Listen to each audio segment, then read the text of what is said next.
Good afternoon सगळ्यांना.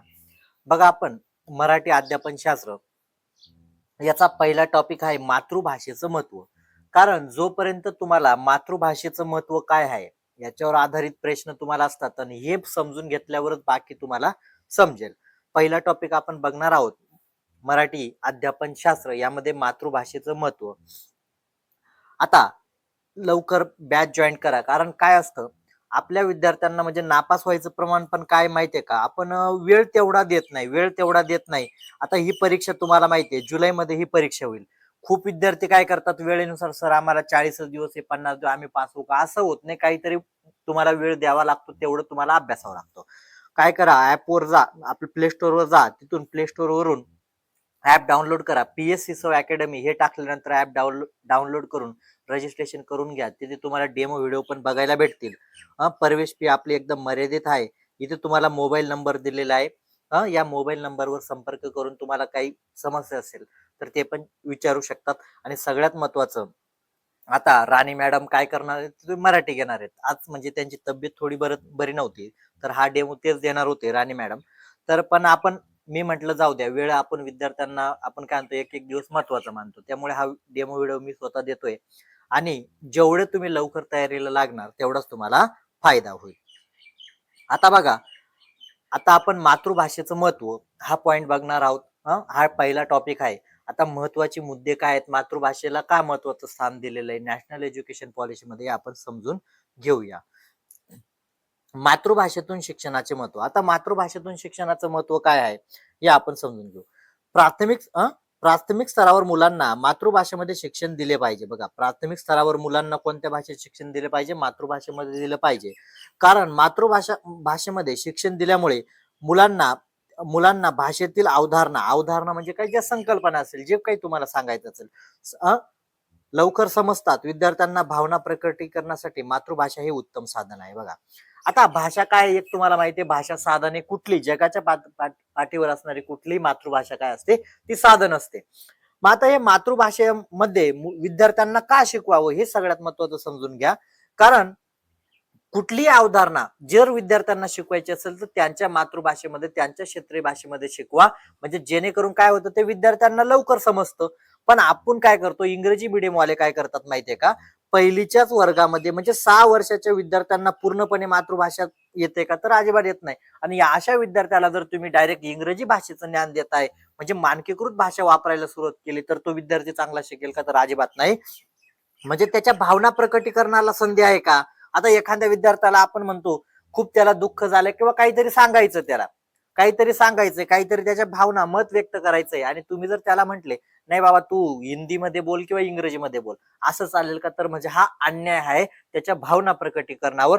म्हणून काय करा, त्या विद्यार्थ्याची जी मातृभाषा असेल, तमिळ असेल, कुठली असेल, त्या मातृभाषेमध्ये काय करायचं, त्याला भावना प्रकटीकरण म्हणजे स्वतःचं मत मांडण्याची संधी द्या ना. आता उदाहरणार्थ आपण महाराष्ट्रात राहतो, आपली मातृभाषा मराठी आहे, बरोबर आहे का नाही. आपल्याला जर इंग्रजीमध्ये सांगितलं तुझं मत मांड, किती मांडणार, जेवढे शब्द आपल्याला आठवतील तेवढंच मत मांडू. त्यानंतर खूप काही बोलायचं पण शब्दांच्या मर्यादा पडतात.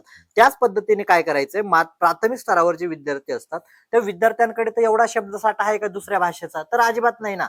मग त्या विद्यार्थ्यांना जो अनुभव आहे, अनुभव कुठल्या भाषेचा असेल, त्या मातृभाषा असेल, त्यांच्या घरामध्ये जी बोलली जात असेल, समाजामध्ये जी बोलली जात असेल, त्या भाषेचा अनुभव असेल, त्या भाषेच्या अनुभवातून काय करायचं, विद्यार्थ्यांचे विचार प्रवृत्त करायचे आणि विद्यार्थ्यांना काय करायचं, त्यांचे विचार मांडायला लावायचे. आपले विचार त्यांच्यावर थोपवायचे नाही. प्राथमिक स्तरावर तुम्हाला कसं शिक्षण दिलं पाहिजे, खेळ आधारित, क्रिया आधारित, अनुभव आधारित. म्हणजे आपण जर अशा पद्धतीने गेलो तर ते विद्यार्थी चांगले शिकतात. म्हणजे पहिले जे अनौपचारिक शिक्षण, आतून सगळ्यात महत्वाचं काय, अनौपचारिक शिक्षण पण त्यांना दिलं पाहिजे, म्हणजे जेणेकरून दैनंदिन जीवनाचा भाषेचा वापर केला पाहिजे, संधी उपलब्ध करून दिली पाहिजे, मातृभाषेमध्ये त्यांना बोलण्याची संधी उपलब्ध करून दिली पाहिजे. त्याची मातृभाषा कोणती असो त्या भाषेमध्ये बोलण्याची संधी दिली पाहिजे. मुद्दा कळाला. मातृभाषेमध्ये का संधी दिली पाहिजे, जेणेकरून ते काही जे बोलायचं किंवा कुठली अवधारणा तुम्हाला शिकवायची ती सोप्या पद्धतीने आणि सहजपणे त्याला ग्रहण होते, म्हणून मातृभाषेमध्ये शिकवलं पाहिजे. त्याच्यानंतर म्हटले बघा, अनौपचारिक भाषेचा वापर. आता अनौपचारिक भाषेचा वापर हा मुद्दा समजून घ्या. अनौपचारिक भाषेचा वापर म्हणजे काय हे आपण काळजीपूर्वक समजून घेऊ. प्राथमिक स्तरातील विद्यार्थ्यांना मानकीकृत भाषेचा वापर करण्यास एवढे सक्षम नसतात. मानकीकृत भाषेचा वापर म्हणजे काय? मानकीकृत भाषा म्हणजे पहिले एक समजून घ्या. आता उदाहरणार्थ तुम्ही इंग्रजी मीडियम वाल्यांचा एक नेम असतो. आपल्याकडे हिंदी आणि इंग्रजी बोलायचं. आणि तुम्ही जर एखाद्या ग्रामीण भागामध्ये ती शाळा उघडलेली आहे, तिथे मराठी कशी बशी म्हणजे मराठी एवढं शुद्ध पण बोलली जात नाही. म्हणजे ही झाली तुमची मानकीकृत भाषा. मानकीकृत कोणती भाषा?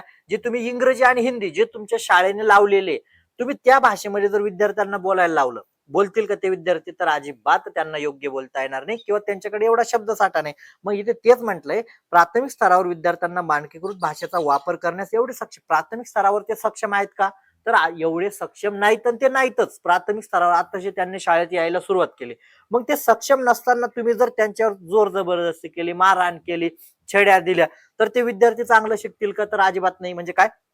नकारात्मक पुनर्बलन त्यांना मिळेल. मग तुम्हाला जर सकारात्मक पुनर्बलन मिळायला पाहिजे, तर विद्यार्थ्यांना भाषेची आवड निर्माण होण्यासाठी त्यांना पहिले मातृभाषेमध्ये सक्षम करावं लागेल. अनौपचारिक भाषाशी संदर्भ लावून मातृभाषावर आधारित बहुभाषा शिकवणे हा महत्वाचा दृष्टिकोन असतो. म्हणजे विद्यार्थ्यांना आधी मातृभाषामध्ये सक्षम करा, त्यानंतर दुसऱ्या भाषेचं ज्ञान द्या. बघा, सगळ्यात महत्वाचं काय? मातृभाषेवर आधारित बहुभाषा काय म्हणते?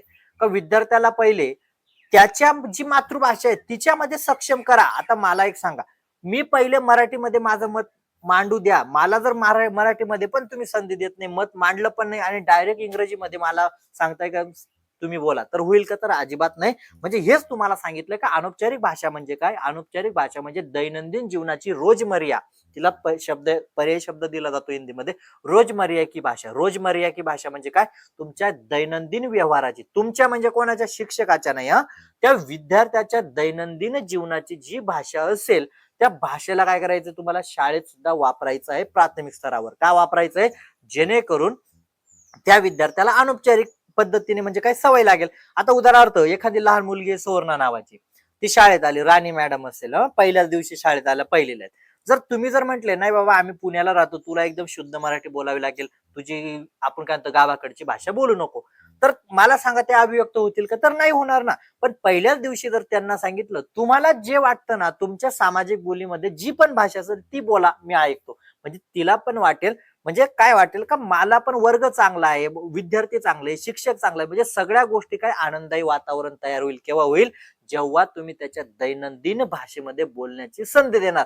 पण जर तुम्ही म्हटले नाही ही तुझी भाषा चांगली नाही, आमच्याकडे शुद्ध मराठी बोलली जाते, म्हणजे काय होतं? ते विद्यार्थ्याच्या भावना दुखावल्या जातात. मुद्दा कळाला का? अनौपचारिक भाषेचा वापर करावा त्यामुळेच करावा, जेणेकरून विद्यार्थी काय झाला पाहिजे? वर्ग आनंदायी. बघा, वर्गामध्ये वातावरण केव्हा? आता आपण म्हणतो त्याला घरासारखं वातावरण निर्माण झालं पाहिजे. मग घरासारखं वातावरण निर्माण होण्यासाठी काय करणार तुम्ही? हा, काय करणार? नाही बाबा मग आता काही अभ्यास करू नको, घरासारखं वातावरण येणार, भाकर खात बैस, असं नाही. घरासारखं वातावरण निर्माण करणं म्हणजे ज्या पद्धतीने तो घरात बोलू शकतो, मन व्यक्त करू शकतो, मला हे लागेल ते, त्या पद्धतीने तुम्हाला भाषा बोलण्याची त्याला संधी द्यायची, याला म्हटलं जातं घरासारखं वातावरण निर्माण करणं. नाहीतर सर घरासारखं वातावरण निर्माण करणं, आम्ही काय करू तिथे, त्याला भाकरी आणून देऊ का? तर नाही ना. घरासारखं वातावरण म्हणजे काय? त्याच्या मनातील भावना तो त्याच्या आईला कशा सांगतो, वडिलांना कशा सांगतो, सहजपणे सांगतोय ना. का वडील म्हणत असेल नाही बाबा इंग्रजीमध्ये बोल, मला कळणार नाही, तर त्या पद्धतीने तुम्हाला एक शिक्षक म्हणून पण कामकाज करायचं आहे. त्याच्यानंतर मानकीकृत भाषा या निर्देशित भाषा म्हणजे काय? बघा, मानकीकृत भाषा आणि निर्देशित भाषा म्हणजे काय? मानकीकृत भाषा म्हणजे काय? आपण जे ठरवलेले म्हणजे हिंदी, इंग्रजी, कुठली भाषा असेल, आपली मातृभाषा सोडून टार्गेट लँग्वेज, सोप्याच अर्थाने समजून घ्या का मानकीकृत भाषा म्हणजे जी भाषा आपल्याला शिकवायची, किंवा निर्देशित भाषा म्हणजे जी भाषा आपल्याला दुसरी भाषा शिकायची, दुसरी भाषा टार्गेट लँग्वेज म्हटलं जातं. ही टार्गेट लँग्वेजला काय म्हटलं जातं? मानकीकृत भाषा म्हटलं जातं. पण प्राथमिक स्तरावर ही टार्गेट लँग्वेज उपयोगाची नाहीये. का उपयोगाची नाही हे पण मी तुम्हाला सांगतो. मानकीकृत भाषा म्हणजे जी भाषा मातृभाषेपेक्षा वेगळी आहे, दुसरी भाषा आहे, त्या भाषेला मानकीकृत भाषा असे म्हटलं जाते. प्राथमिक स्तरावर आपण विद्यार्थ्यांना या मानकीकृत भाषेमध्ये बोलायला लागलो तर त्यांना ती अवधारणा लवकर समजत नाही. बरोबर आहे का नाही? आता लहान विद्यार्थी आहेत, आपण जर डायरेक्ट इंग्रजीमध्ये, त्यांची मातृभाषा मराठी आहे समजा, त्याला जर तुम्ही 2+2+ अशा पद्धतीने जर करायला लागले, तर ते विद्यार्थी म्हणेल यायला हे काय येड तर नाही झाला, असं का बरं सांगताय? म्हणजे मुद्दा कळाला का? ते शब्द त्याच्या डोक्यावरून जातात. मुद्दा कळाला का तुम्हाला? का जे त्याला आपण 2+2 सहजपणे 4 तुम्ही सांगणार, पण 2+2 जर गेलं तर ते थोडं वेगळं वाटतं त्याला. म्हणजे जी अवधारणा तुम्हाला सोप्या पद्धतीने समजायची, पण जर तुम्ही प्राथमिक स्तरावर मानकीकृत भाषेचा वापर करून जर समजवायला लागले, तर ते त्याच्या डोक्यावरून जायला लागतं. मग डोक्यावरून जायला लागलं तर आपण पण बघा, त्या जागेवर आपण जरी असलो, आज तुम्ही माझा चॅनल का बघतात? का जेणेकरून तुम्हाला समजतंय, नाहीतर लाखो चॅनल असतात. माझं समजतंय म्हणून तुम्ही चॅनल बघतात ना. मग लहान मुलांना पण काय, तुम्ही शिकवलेलं जर त्यांना समजत नाही, तर ते पण म्हणेल नाही की बाबा याचं वेगळं चालू द्या. म्हणजे असं नको व्हायला. विद्यार्थ्यांना पण काय झालं पाहिजे, तुमचं त्याची आवड निर्माण झाली पाहिजे, तेव्हा ते विद्यार्थी काय करतील, चांगलं शिकतील. लागतो त्यांना ती अवधारणा लवकर समजत नाही, कारण मातृभाषेपेक्षा वेगळ्या भाषेत बोललेलं विद्यार्थ्यांना सहज आकलन होत नाही. त्यामुळे प्राथमिक स्तरावर पहिले मातृभाषेमध्ये शिक्षण देणे आणि त्यानंतर निर्देशित भाषा हा महत्वाचा उद्देश असतो. आता तुम्हाला एवढं कळालं असेल का निर्देशित भाषेमध्ये नंतर का शिकवायचं आणि पहिले मातृभाषेमध्ये का शिकवायचं, याचं पण उत्तर तुम्हाला मिळालं असेल. का जर तुम्ही पहिलेच निर्देशित भाषेचा वापर केला तर काय होईल, मातृभाषा पण त्याला नीट एवढी आपण जमत नाही आणि निर्देशित भाषा पण त्याला जमणार नाही. म्हणजे दोघांचा गोंधळ होऊन जाईल. त्यामुळे काय करायचं, सगळ्यात पहिले विद्यार्थ्याला काय करायचं, मातृभाषेमध्ये काय करायचं, तुम्हाला सक्षम बनवायचंय, परफेक्ट बनवायचंय आणि त्या आधारे काय करायचंय, मातृभाषेचाच आधार घेऊन काय करायचं, दुसरी भाषा शिकवायची. केव्हा शिकवायची, जेव्हा तो 5वीला जातो. जेव्हा तो 5वी पर्यंत जातो, 5वी नंतर तुम्ही काय करा, दुसरी लँग्वेज जी असेल त्या पद्धतीने त्याला सवय लावा. पण तुला पहिलीलाच असताना दुसरी भाषा पण आली पाहिजे, अशा पद्धतीने जर तुम्ही कंपल्सरी करत असाल तर नक्कीच तो विद्यार्थी पण काय होईल, नक्कीच म्हणजे काय म्हणतो, मागे पडून जातो. मुद्दा कळाला?